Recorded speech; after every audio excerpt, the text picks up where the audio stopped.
right, guys, we're going to get things started off with our special guest, Max Blumenthal. He is the founder of The Gray Zone, and he is back from Iran. And I want to hear all about this. Let's go ahead and bring him in. What's going on, Max? The hostage saga is over. I'm free. Oh my God. I want to hear so much about this because I saw some of your pictures and your videos on Twitter of your visit, you and Anya's visit in Iran. And I think we have a lot of questions about the visit. First and foremost, was this visit just to meet with Professor Morandi, or was it to visit the nuclear research site? What was the full purpose of the trip? And how was your journey there? Good question. I was invited to do a few panels and participate in something called the Sub Festival, which is like a national broadcast festival in Tehran. Like the whole broadcast industry of Iran comes out and they have stands, and there's an award ceremony at the opening, and awards are given out. There was a special Palestine section. Unfortunately, I didn't win anything, but I was invited along with many people, I think, who've been on your show, academics, former lawmakers like George Galloway, Mick Wallace, Claire Daly from the EU,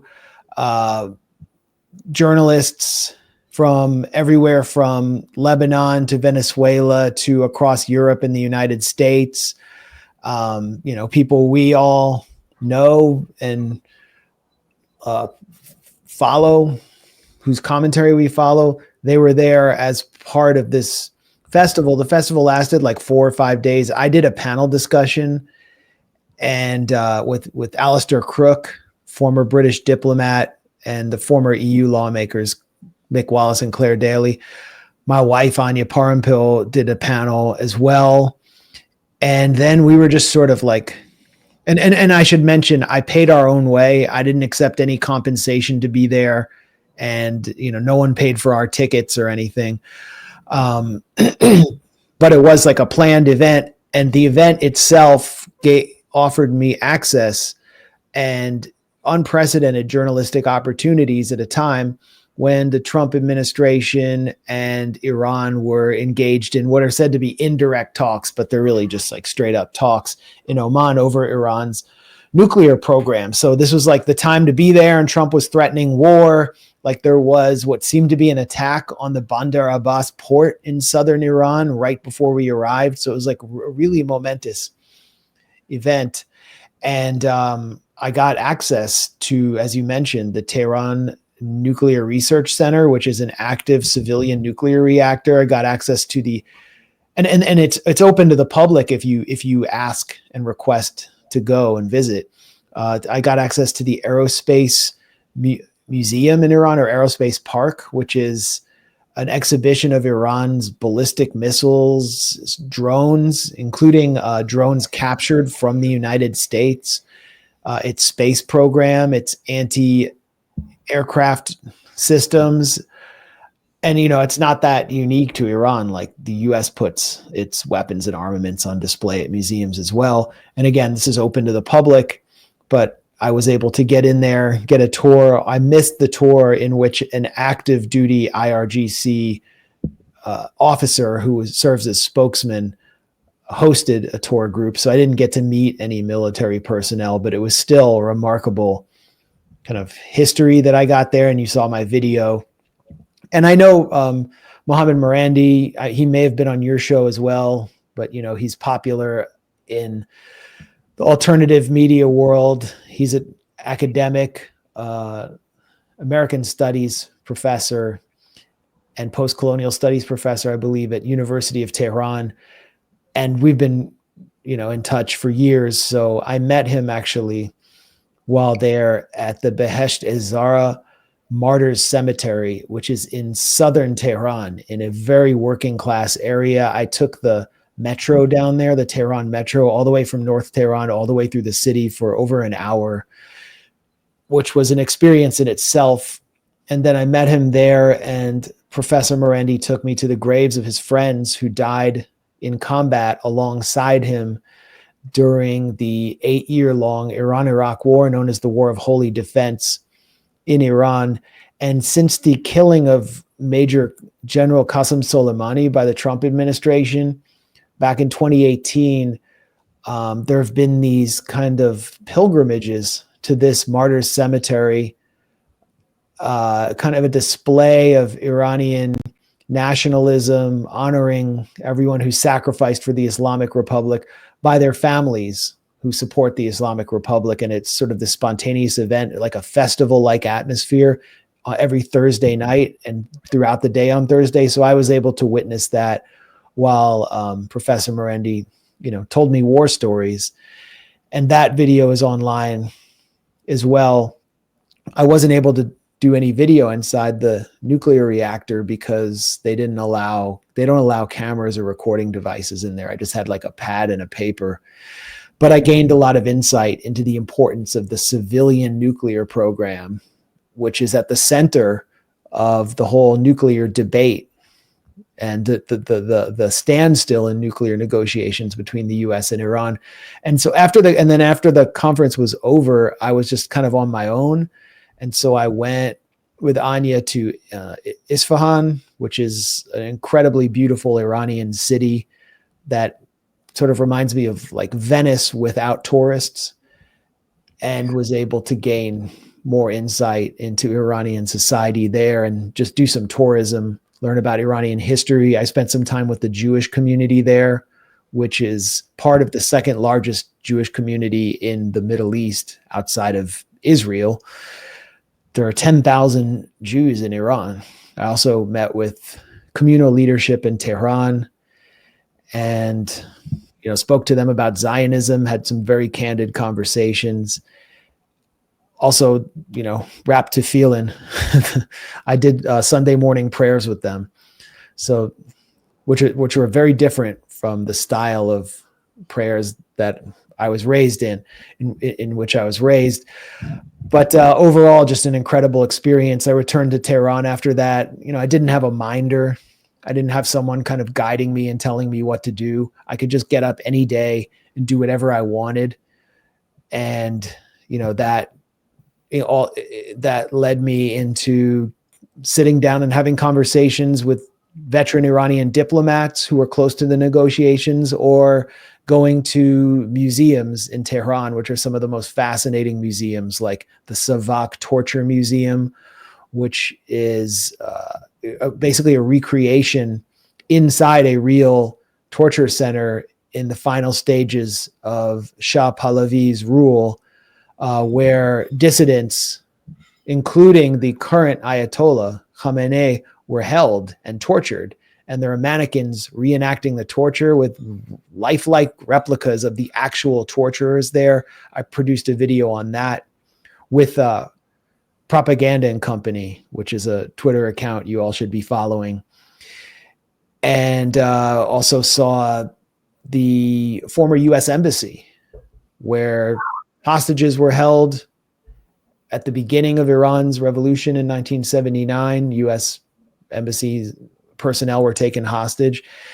The U.S. attempted to rescue them through a failed operation in which U.S. helicopters and a transport aircraft crashed in the Tabas desert in Iran in a sandstorm that Ayatollah Khomeini, who led the Iranian revolution, called an act of God. I got to see like the wreckage of those aircraft in the yard of the U.S. Embassy, then go inside the U.S. Embassy, and it's, there's a display of art, kind of like propaganda, elucidating all of the harm that the U.S. has caused to Iran over the years, from medical sanctions to the Iran-Contra scandal.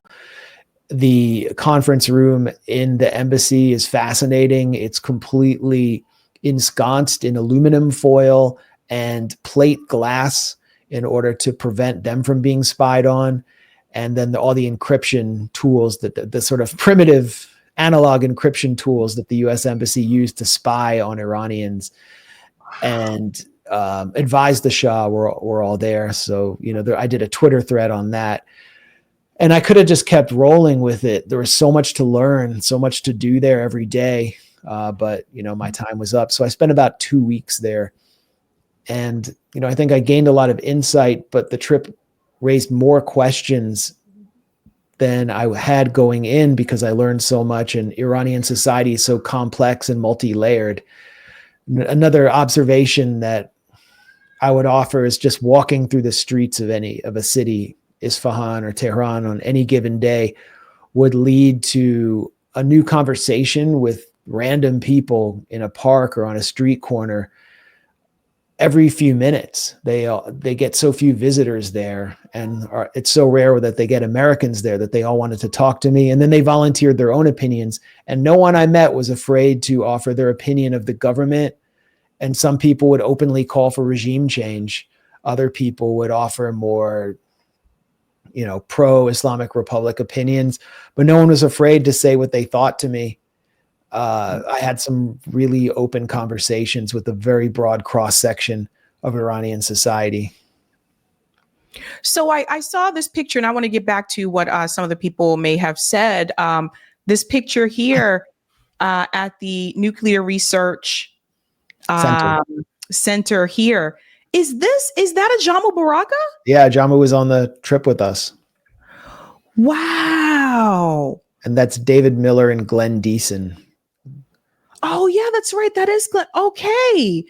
That is awesome. And I'm curious about this as well. I saw your video of you and Professor Morandi when you were like walking like down the street. And one of the things I noticed is like the streets looked so clean. Yes. Like I'm not used to that. And so I was just like, oh my God, this like it just Iran doesn't like or Tehran, it doesn't look like what I thought it looked like.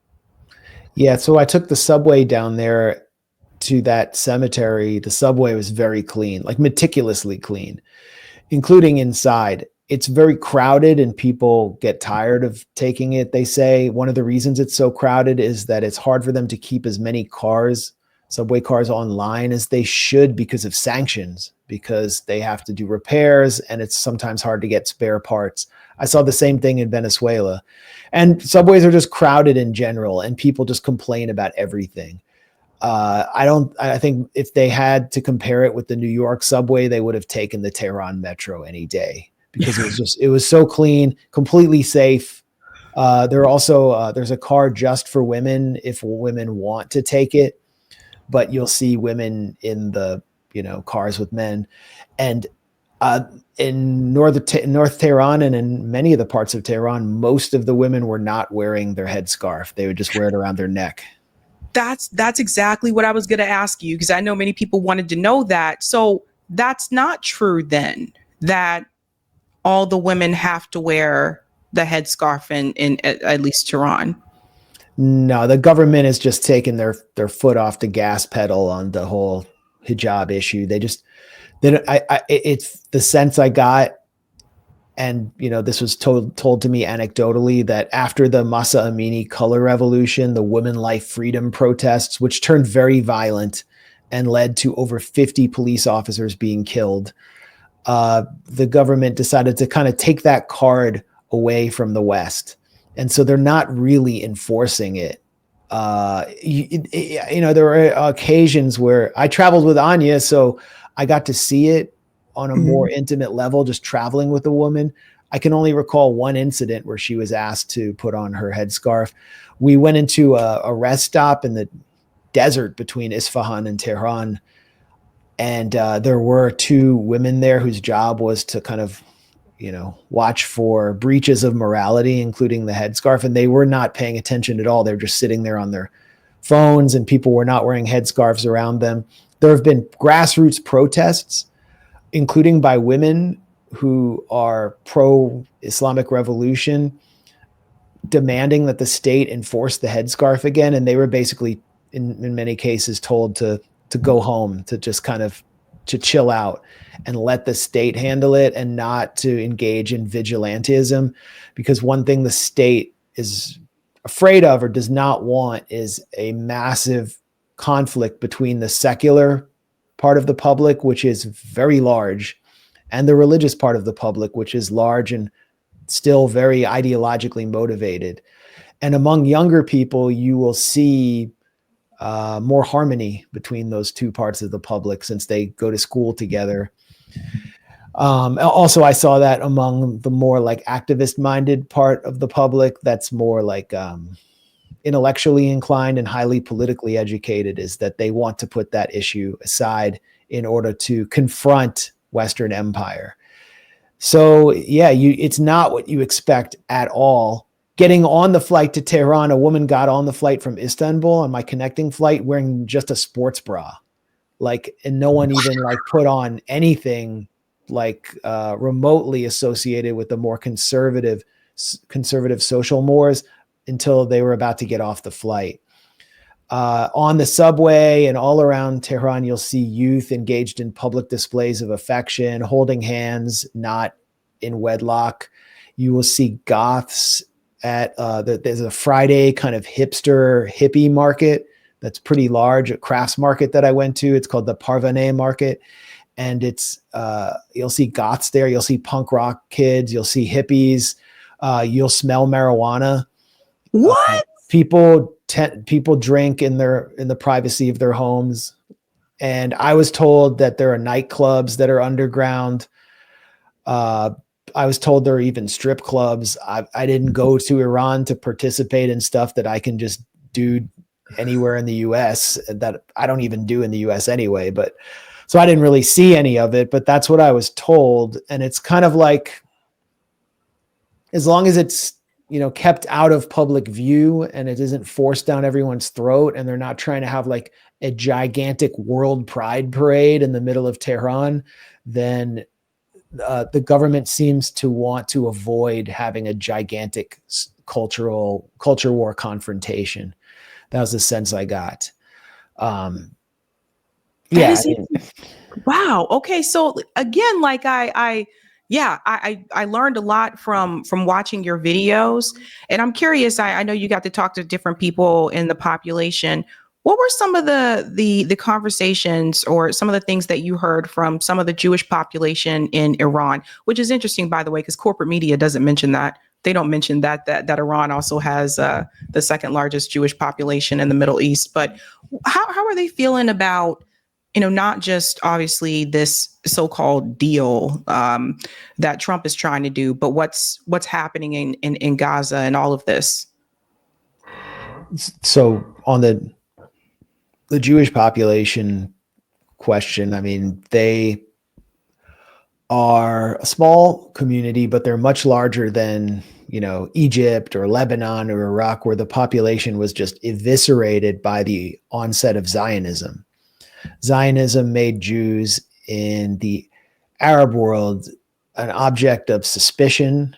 It demanded that they basically demonstrate dual loyalty to Israel. The Zionist underground planted bombs in Jewish community centers in Baghdad in order to compel the Jewish population to flee Iraq in terror to the safety of the new Jewish state.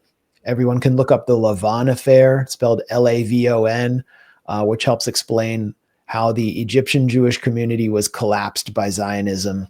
It was another kind of false flag attack, very cynical attack staged by Zionists. Don't really have time to go into it, but this didn't happen in Iran, partly because they had a friendly, pro-Western, kind of vassalized government. I wouldn't say a vassal government, but a friendly, pro-Western government. And Shah Pahlavi forged close ties with Israel, business ties, intelligence ties. Mossad even advised him on torture and trying to crush the rebellion that emerged starting in 1964. And in 1979, when the Islamic Revolution took place, a portion of the Jewish community did leave. And there are now something like 200,000 Iranian Jews in Israel. Or it's a very large, or outside of Iran. They also are in Westwood. And almost all of them are Zionist, like right-wing Zionist. I don't know if you remember the attacks on the UCLA Palestine Solidarity encampment last year with like metal pipes. Those were Persian Jews in Westwood attacking them for the most part. Inside Iran, the population tends to be older. Their community is shrinking. I mean, they told me that it's harder for them to find, women to marry and have families there. And of course, they're encouraged to leave and enticed by Israel. The Jewish agency in Israel offers to pay them to leave. Iran has allowed trips, and this is very unusual. It's allowed its Jewish population to actually visit family members in Israel in return in order to foster the long-term stability of their community in Iran. But in 1979, the Islamic Republic issued its constitution and gave rights to minorities in Iran in a formal sense for the first time. So Jews in Iran were actually given rights under the Islamic Republic. They have a right to one seat in parliament. They're guaranteed one seat.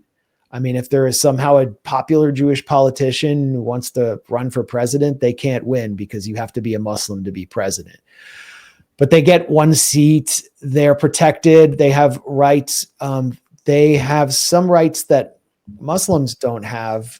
For example, they're allowed to have they're allowed to drink alcohol and not be punished because it's part of their religion. Same with Christians. Like I interacted with the Armenian Christian community there, and they're given free worship rights. They don't have this panic and anxiety about anti-Semitism the way American Jews do. Like they're not looking for a hate crime around every corner, and they're not really experiencing it. You can see them walking around openly with kippahs on. Their synagogues have Hebrew writing and, Jewish symbols on them. And no one's, if anyone does do anything, they'll be harshly punished. I told everyone around Iran that I was Jewish. There was no fear of me being Jewish there at all. However, because of Zionism and because of Israel's war on Iran and its determination to remove its government, Israel has recruited many, many spies inside Iran. And those spies have killed people. They have wreaked havoc. Just 2 days ago, an accused Mossad spy was executed in Iran.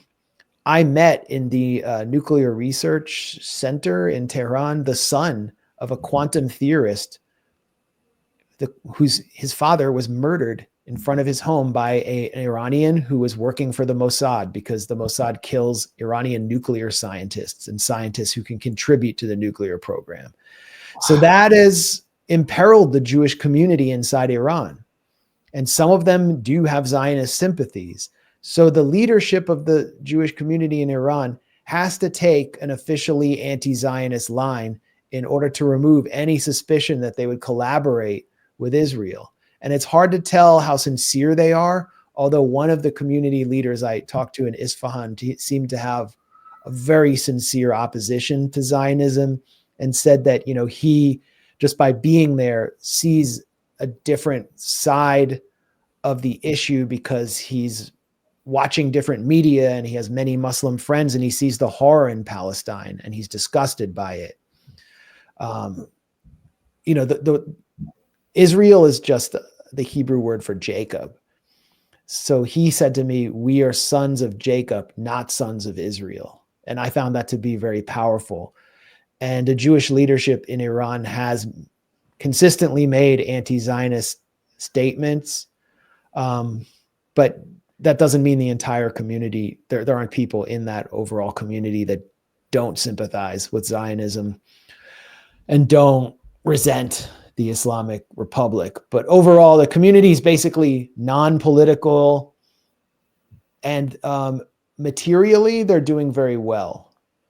Like they're wealthier than the average Iranians. They're doing business, and of course, they're affected by sanctions, but they're doing well. They are safe and protected, and they have constitutional rights, so they're doing well in that respect too. But they are not, politically assertive, and they're getting older. And, there's this pull from the West, from like the community in LA and from Israel, like enticing them to leave. And I think that's really sad because this is such an ancient community. I actually visited a shrine to Serat Bat Asher. Serat Bat Asher is the granddaughter of Jacob. This is a shrine to the granddaughter of Jacob, who supposedly waited with him for Joseph to emerge from exile at this area 45 minutes outside Isfahan. And next to that shrine, where Jews and Muslims make pilgrimage, was a 9th century Jewish cemetery. There's graves there from the 9th century, and it's still active. People are still burying their family members there. And, Zionism seeks to do away with this. At the same time, think about the concept of Greater Israel. These are like deeply holy sites to Jews. In fact, in a city called Hamadan, 3 hours west of Tehran, is the tomb of Mordecai and Esther, who are the main figures in the Jewish Purim, tale of Purim. My Hebrew name is Mordecai. So these are like some of the holiest figures in Judaism, and their tomb is there. The settlement movement of Israel, they would love to possess that land. This is part of their drive for regime change in Iran, is they want to conquer that land and take it, at least by having some pro-Israel vassal government that lets them go there. And you can see that they're starting to go, like Chabad rabbis are starting to go to Syria now that they have some sellout government there that has no control over anything. They want to take Jordan. There are holy sites there. If you look at the Israeli flag, which is just one of the most cynical and dangerous flags ever drawn up, they take the symbol of the Jewish faith, which is like an arrow pointing downwards and an arrow pointing upwards, symbolizing kind of the harmony of the mental and physical, the spiritual.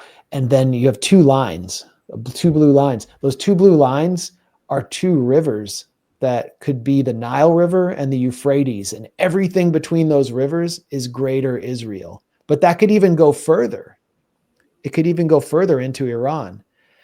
So the flag is sort of a symbolic representation of Greater Israel. The 1913 Jewish National Fund Charter spelled out the land of Israel, where they aim to build a state, as anywhere between those 2 rivers. And Israel currently has no internationally recognized borders and will not agree to any peace proposal that forces them to state where their borders are. And I got some insight into that messianic colonialist thinking, realizing how many Jewish holy sites are in Iran and how there's this community there that's really under attack from the outside by Zionism and not from the inside. This is why I've kind of pointed my fingers at like Jordan and Egypt and Saudi Arabia for not wanting to hold Israel accountable. And I understand like they're puppets of the West. I totally get that. But the Queen of Jordan is Palestinian. And it's like, if you see what Israel is doing to Gaza, you see what they're doing to the West Bank. There's no stopping them from coming after you. There's no stopping them from expanding to Jordan, Saudi Arabia, Egypt. And Netanyahu is on record saying that they want to go in and liberate Africa. I think we know what that means. So there's no, I don't know why they would think that they would be safe. And now that you told me about those holy sites that are in Iran, same thing. Like there's nothing stopping them from trying to take over Iran. And you got to know, like Max, like I feel like politicians, like people like Trump and Biden, they have to know this. They have to know like what Israel really wants to become. So while you were gone, there's all these talks about Donald Trump saying that he's going to make a deal with Iran, and he had his trip to the Middle East and all that jazz, right? What deal does he think he's going to be able to make? Because I couldn't imagine Iran saying we're not going to have nuclear weapons when the people around them do. Well, it's not just that. I mean, In talking to Iranian diplomats, it was clear to me that they were sincere about abiding by the non-proliferation agreement, non-proliferation treaty, the NPT, which forbids production of nuclear grade weapons. Like, they will not enrich to the point where they can produce a nuclear warhead. And they feel that their deterrence is strong enough without it. However, my visit to the nuclear reactor and just further discussions illustrated powerfully that Iran will not give up enrichment of uranium. They consider that to be a right. I mean, they frame it in terms of nuclear rights. And I think they're correct. There is no treaty preventing them from enriching uranium. And when they enrich uranium, what do they use it for? They use it to produce radioisotopes that provide advanced medical care to 1 million Iranians, cancer drugs, PET scans. I mean, remember, they're under sanctions and they're doing this all domestically, including mining uranium domestically. So if you want to determine if you have cancer or not, you need a PET scan, and you need to be shot up with fluid before the PET scan so that you light up under the scan. And that's produced through its domestic nuclear program. They sterilize medical devices through their nuclear program. They sterilize agricultural products so that mites and other forms of infestations don't eat them through nuclear products. They produce all sorts of anti-cancer drugs and administer radiotherapy. So this is part of their argument that this is part of why they're telling the Trump administration, we will not go to 0% enrichment. We will not agree to that. They also want to diversify their energy supply. There were blackouts of 1 hour to 2 hours per day, and they want to bring more power plants online through nuclear energy. Currently, they're only getting 1% of their energy supply from nuclear through the Fordo plant, but they want to increase that. And there's this new proposal by Iran to have a nuclear consortium in which they share uranium and other nuclear advancements with Saudi Arabia and the United Arab Emirates, who are historic adversaries, especially Saudi Arabia. So this is a way of kind of forging peace through cooperation. And Iran, under sanctions, has gained a comparative edge over its regional neighbors through its nuclear program. And by the way, the nuclear program came to Iran through the Atoms for Peace program that was launched by Dwight Eisenhower, the American president, and a Stanford program then helped launch the Tehran Nuclear Research Center starting in 1973 under the Shah. So the US actually assisted them, and the Shah himself saw nuclear activity the same way the Islamic Republic does, as just something that's essential to national development. And then I mentioned the assassination of Iranian nuclear scientists. The Oppenheimer of Iran, like someone who's considered the godfather of their nuclear program and is a revered figure, Mohsen Fakhrizadeh, was assassinated by the Mossad. His convoy was attacked by a remote-controlled machine gun drone that was smuggled into the country by Mossad agents and placed on a roadside in 2020. And so many other scientists have been killed. I actually visited the shrine where he is buried in the middle of Tehran. And they're not going to let those people just die in vain and say, oh, well, they've gave their lives for this program, and we're just going to give it up for a little bit of sanctions relief. Especially when in 2015, when Iran signed the JCPOA, they didn't really get a lot of sanctions relief. They didn't get anything. I mean, you talk to people there and they're like, yeah, nothing really changed for us. So why should we go back to all that? So they're not going to end enrichment. They will agree to not produce a nuclear weapon. And there probably won't be a deal. And I doubt that the US can abide by a deal anyway. And so do most Iranians that I spoke to. So then if there isn't a deal, do you foresee Israel choosing to strike Iran? Yes. So I think they'll choose to strike. The question is how, and they may have already done so, like the Bandar Abbas attack at the Shah Abbas port in this city called Bandar Abbas was a major attack. Like hundreds of Iranians were injured. I think 70 were killed. This is a port where like the CIA and Israeli intelligence have accused Iran of using it to like ship support to Ansar Allah, the Houthis in Yemen, to ship them fuel for their missiles, their ballistic missiles. I don't know if that's true or not, but 3 separate facilities were blown up just a few days before I arrived in Iran. How do you just have an accident where 3 separate facilities in a port just simultaneously blow up and they're not connected to one another? It seems like that could have been an Israeli attack. That's the kind of the style of attack that Iran has become accustomed to, where it's sabotage, it's assassination. I don't believe Israel has the capacity to just wipe out Iran's nuclear program with its air force. And if they were to attack Iran's nuclear plants, there is True Promise 3, which is the 3rd military operation that Iran has not yet executed. They've done True Promise 1 and 2.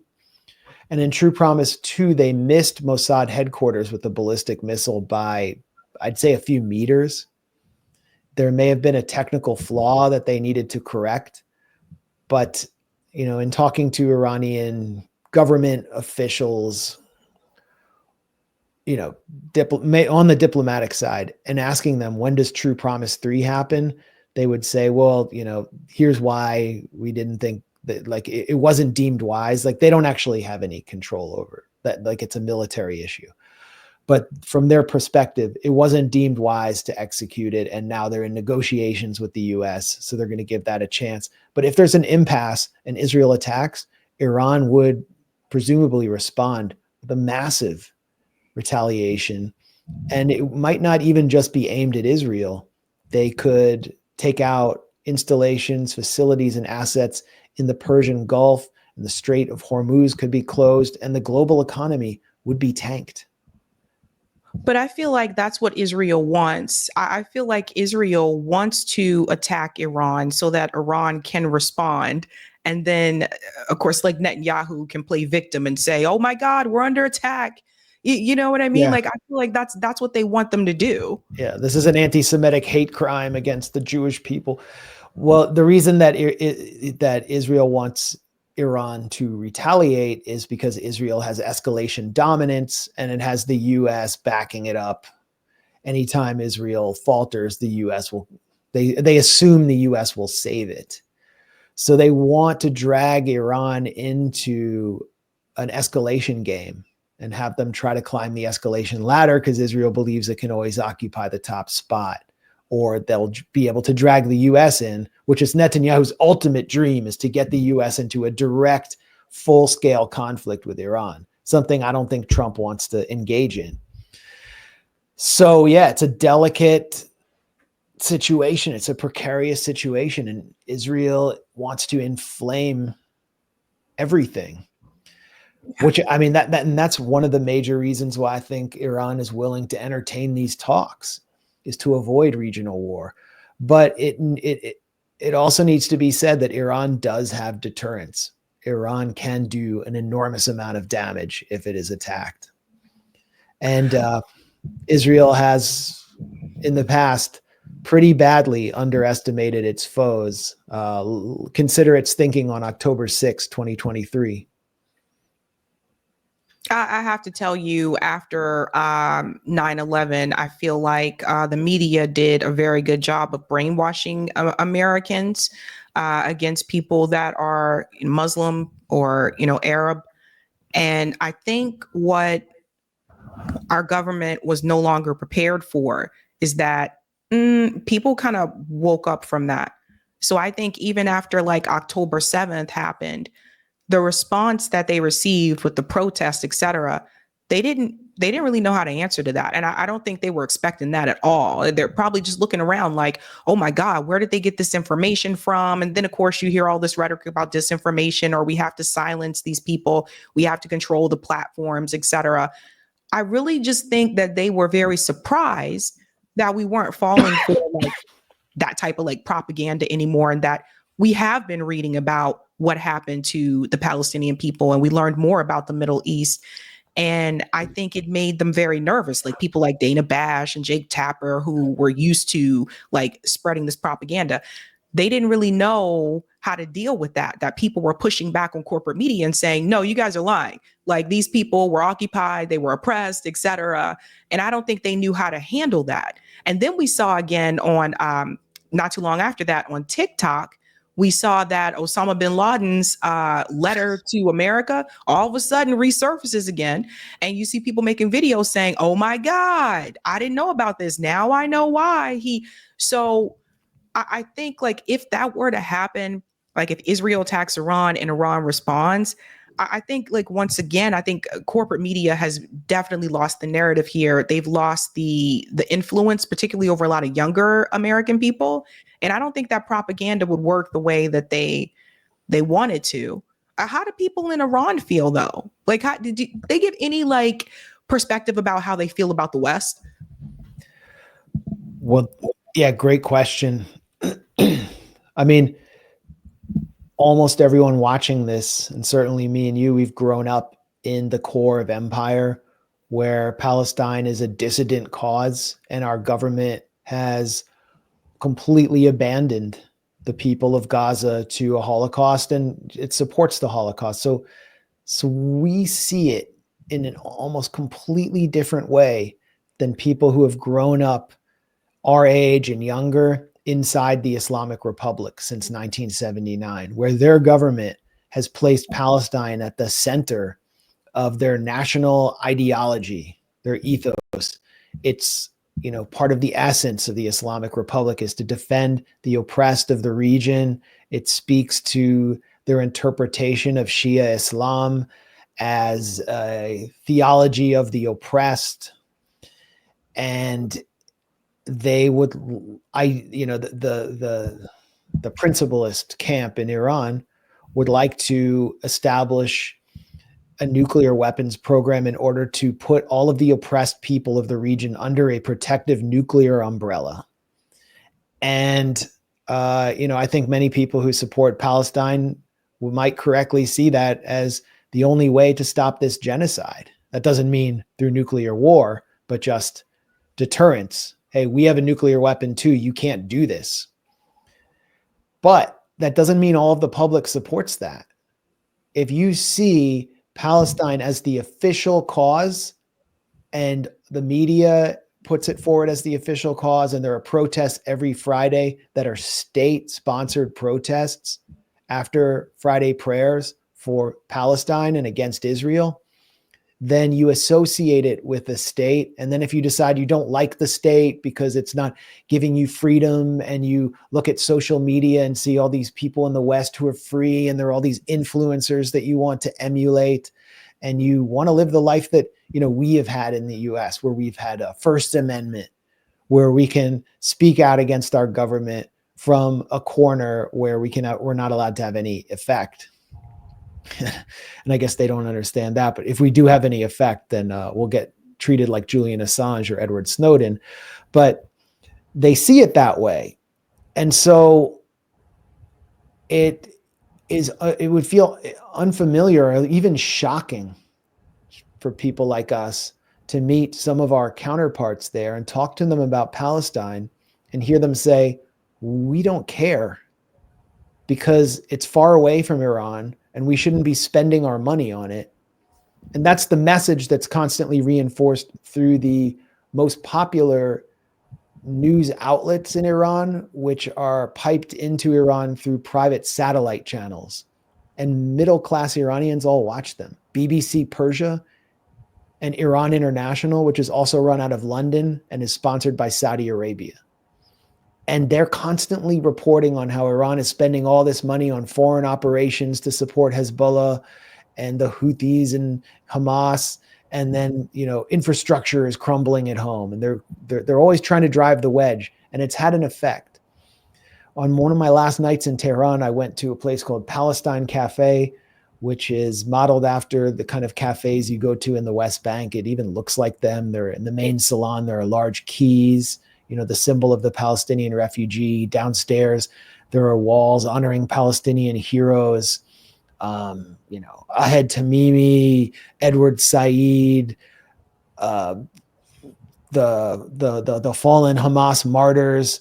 They're all on the wall. And you look at the clientele, and it's a cool cafe, but other cafes in Tehran that I would go to, which most of the people would actually not be wearing, the women would not be wearing headscarves, or they'd look more secular. Here, you could tell it was a more religious crowd. And I asked my friends who had taken me there, what accounts for that? And they said secular people who are middle class in Iran if they don't support Palestine, it's because the Islamic Republic's leadership tells them to support Palestine, and they do the exact opposite of what their leadership tells them to do and distrust anything the leaders say. So they don't even assess the issue on its merits, which is sort of, it's like an inversion of the world, that the cultural and political world we inhabit here in the West. Highly unusual. Having said that, I mean, solidarity is strong there among people who are politically educated. And I did get to talk to some leftists in Iran, like Marxist-minded secular people, and they support the Islamic Republic on a pragmatic basis, even though it's, they're not religious and they're not conservative. They support resistance against empire and see Iran as the country in the region that is supporting Western hegemony more than any other country, and possibly more than any other country in the world. Wow. And they would like to support Palestine more organically, but they said that, one thing I heard was that the state tries to monopolize all Palestine solidarity displays, and so it's hard for leftists to come out and, do their own protest. So it's just a little bit more complex than we think. And there is not this total consensus support for Palestine. And a lot of it is just kind of reactionary, secular opposition to, or secular skepticism of the Islamic Republic. There are so many, layers. Like I would talk to people who support the reformist side of the Iranian government, who are middle class, who even say, like, why do we even bother having a nuclear program when there are so many blackouts? They're so critical. But then when it comes down to it, they totally support their leader, Ayatollah Khamenei. Like they hate the government and they say it's so corrupt and there's all this mismanagement everywhere, but they support the leader. And like that, that's something that was fairly common in conversations I had, was there might be a disgust with the government, but there's at the same time can be a respect for the sort of spiritual guide who is the symbol of the Islamic Republic. That's really interesting. What was it like to meet, to hang out with Professor Morandi in person? Well, we'd actually hung out before. We were at a conference in Turkey last November, and it's a lot like hanging out with him online, except he has an even better sense of humor in person. And yeah, I really enjoy hanging out with him, and he's an incredibly inquisitive person.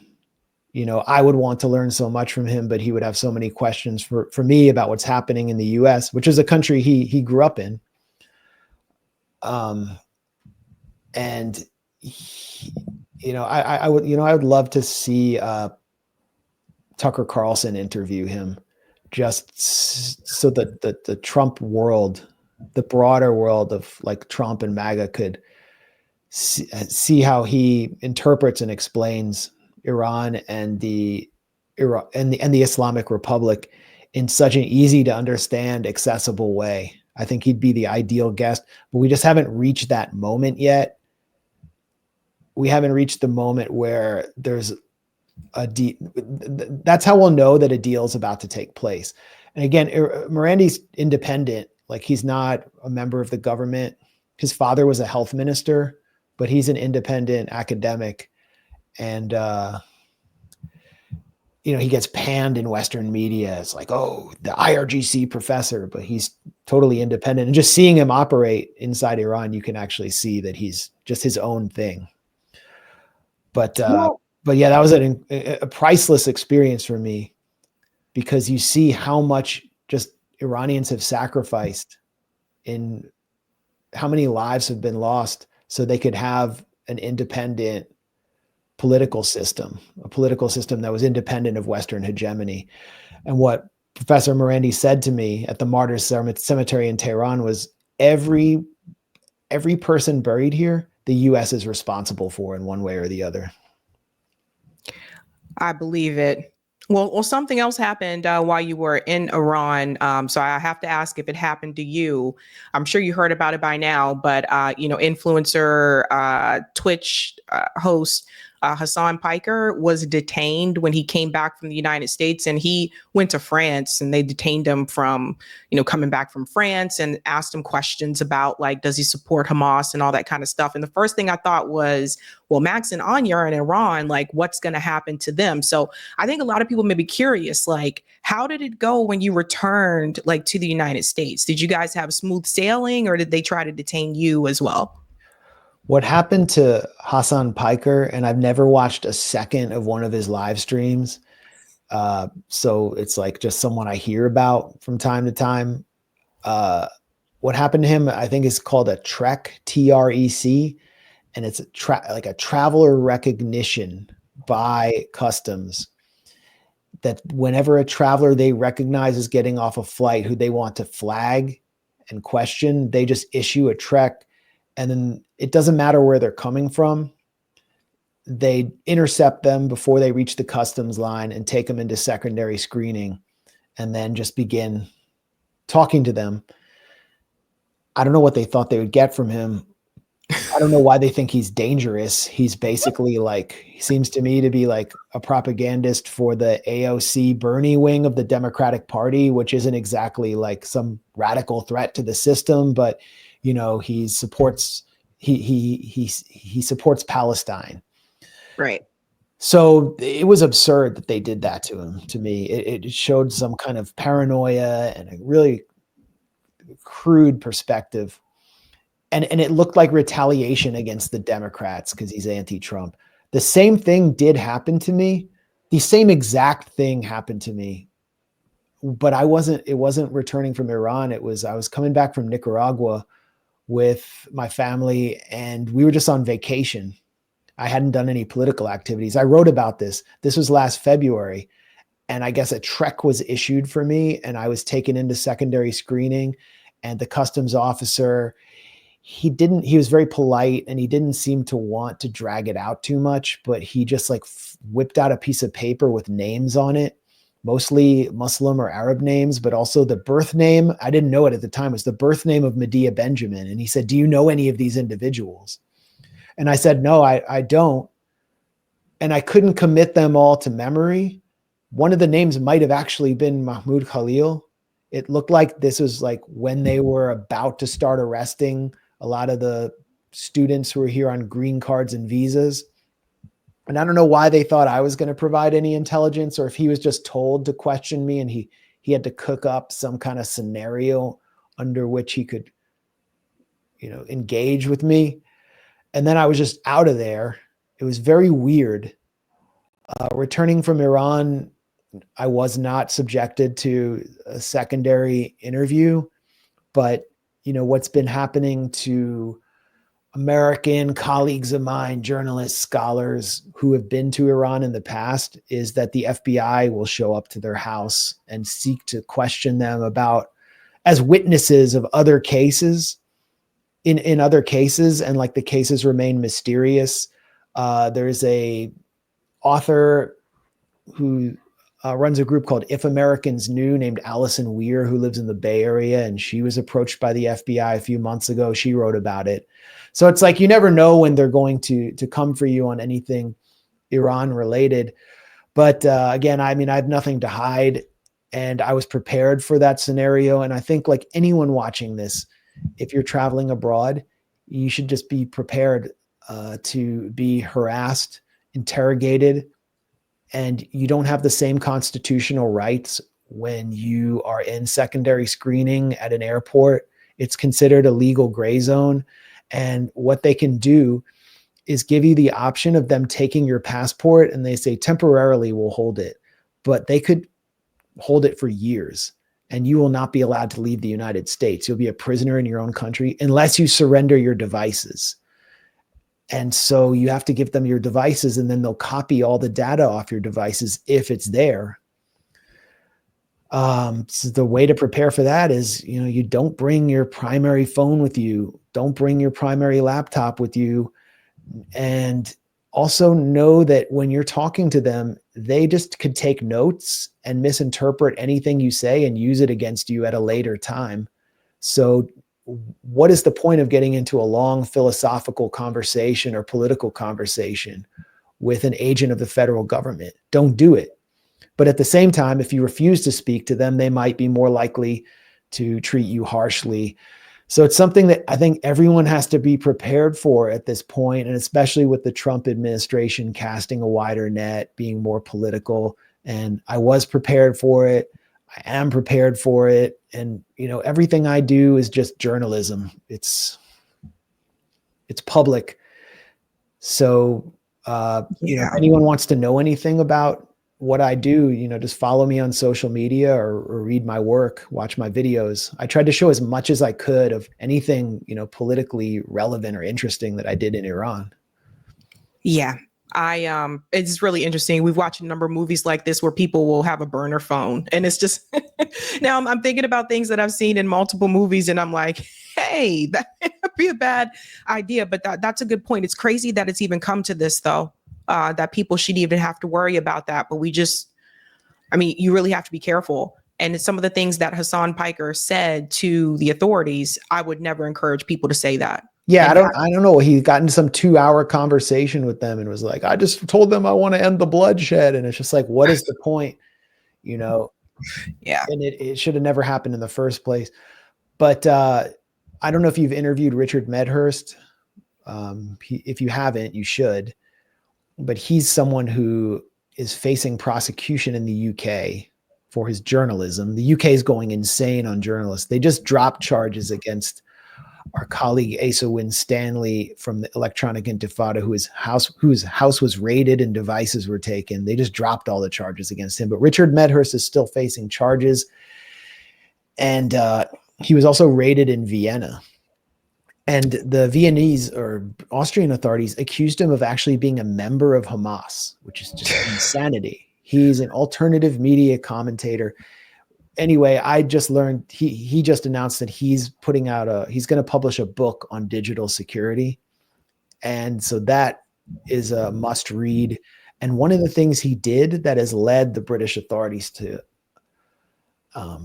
prosecute him is he took his phone and uploaded something called Graphene OS, the Graphene operating system, which was recommended by Edward Snowden. And it basically de-Googleizes your phone. You can do it on a Google Pixel 6 or above. There's a GitHub site on how to install it.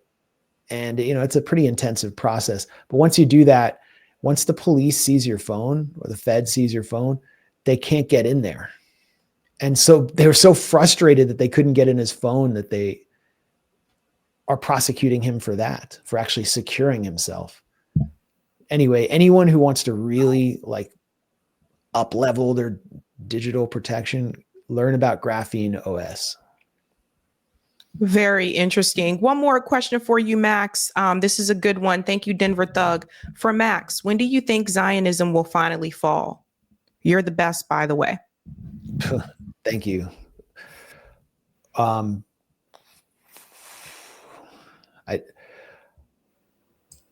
I look at the announcement today by the Israeli Defense Minister, Israel Katz, that Israel is expanding settlements in the West Bank more than it has for the last 20 years as an announcement by Israel that there is no diplomatic off-ramp. There is no possibility of a peaceful solution. So they are foreclosing the possibility of anything but a military resolution. And that means we're going to look at something like Algeria on steroids. And that hasn't happened yet. Israel is militarily unchallenged right now by all forces except Ansar Allah. You can see what they've been able to do with just a few ballistic missiles, which are usually intercepted. They have forced many airlines to pull out of Israel. They have disrupted life in Israel. And what they're doing is creating pressure for Israel to end the genocide in Gaza. They're the only force doing it. But I don't see Zionism falling on the horizon until there is more of that kind of pressure, because because Israel only understands force. I wish it were otherwise. I wish that diplomatic pressure would work. However, by the same token, Israel's foreign minister, Gideon Sa'ar, said that if the West, and particularly the US and Germany, suspended arms shipments to Israel, enacted an arms embargo, Israel would collapse. He said that, sort of threatened the world with a great time. So there is actually a political means, but the West isn't going to go there for reasons we all understand, at least in the near term. So I think we're in for some hard years.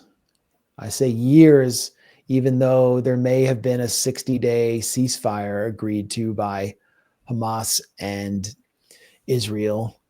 I don't think any ceasefire will hold. I don't think after October 7th, there will be like these years-long periods where there's no fighting.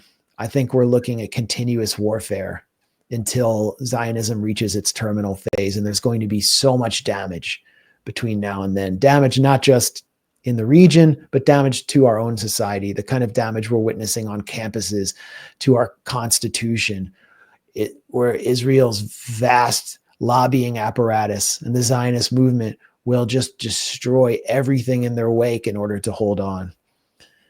So it's coming. And, honestly, for the past 18 months, it's been hard to stay sane, but we've got more coming. I know. It feels like we're in a nightmare that we can't wake up from.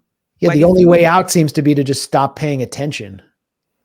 Right. That's what it feels like. Like, I feel like I've been in a nightmare for I don't know, since 2023, and we can't wake up from that nightmare. Yeah, and I mean, that's really the nightmare that began in 1948. Or you could say it's the nightmare that began with the Holocaust in Europe. I mean, I see this as some kind of spiritual perpetuation of the Holocaust against Palestinians for simply being in the way. So with the end of Zionism, it's the end of the rules-based order. It's the end of the post-World War II order, and something else will come into being, but we're not there yet. We're not ready for it, but billions of people around the world are just yearning for it, yearning for an end to this nightmare. I agree. And there is a sea change in opinion. I mean, they've lost. So there's no soft power left for Zionism outside of these hermetic communal circles of very racist right-wing Jews and Christians. There's no soft power left. I mean, you can look at this letter that went out of 300 pretentious intellectual liberal intelligentsia figures, including Zadie Smith, where they finally called it genocide. Yeah. Zadie Smith is the writer who published this incomprehensible, pretentious word salad in the New Yorker almost a year ago today that called Palestine solidarity activism on college campuses weapons of mass destruction and pined for the feelings of Jewish students. A year later, it's like public opinion has shifted so much that she signed on with 300 intellectuals who have been silent so far and condemned what Israel's doing as genocide. And the Washington Post has just published an op-ed declaring, yes, it's genocide. Yep. I mean, it's over. They all got the green light though, Max. Now it's okay to say it, right? Just like same thing with Pierce Morgan. Now it's okay for him to say you guys are killing children and you're starving children after so many people, including Aaron from the Gray Zone. So many people went on the Pierce Morgan show with solid evidence and facts to explain that to him even a year or so ago. Like they all that's true. And it really speaks to their moral cowardice or just their amorality, that they're just a bunch of sociopaths who will go any way that celebrity demands they go, for sure. But Netanyahu and the Israeli leadership made this bargain where they were going to continue shredding children, and they commanded a society of psychopaths who have no shortage of appetite to continue shredding children and pressing drone buttons to destroy entire families. And they made this bargain that they would continue doing that rather than diplomatically end the slaughter and engage in some kind of hostage captive deal. And by making that bargain, because for all sorts of reasons, Netanyahu doesn't want to lose his coalition. The Israeli society is primed for genocide. For all these reasons, they created a scene of bloodshed that was so ghastly that even Pierce Morgan and even the most vacuous, pretentious, cowardly liberal intellectuals and the Washington Post neocon editorial board had to finally cave to the pressure that we were creating from day one and declare that it's genocide. And so it's sort of consolidated a consensus around the reality that Israel is committing genocide and that it is essentially a genocidal project. So our job is to continue to move the consensus, understanding that we're working within a largely apathetic, mesmerized, zombified society, and that the influencers that we're dealing with are generally sociopathic with some special exceptions. We have more power than we did on October 6, 2023. We have more eyeballs than we did on our shows, more ears.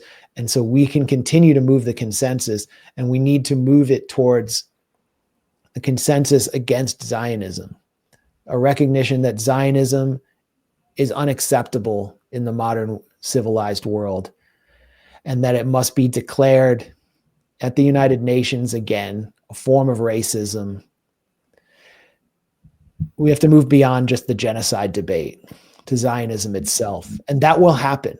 That will happen as long as Israel engages in this satanic project. And I don't see it stopping. Well, Max, thank you so much for your time. I see you guys are also growing really well at the Gray Zone too. We're growing. I'm hoping to produce more content, and let's keep collaborating, because I think the symbiosis is working out well. All right, sounds good. Thank you so much, Max. Thank you. Bye. Peace. Hey guys, this was a Sabby clip. If you like what you saw, hit that like button and subscribe.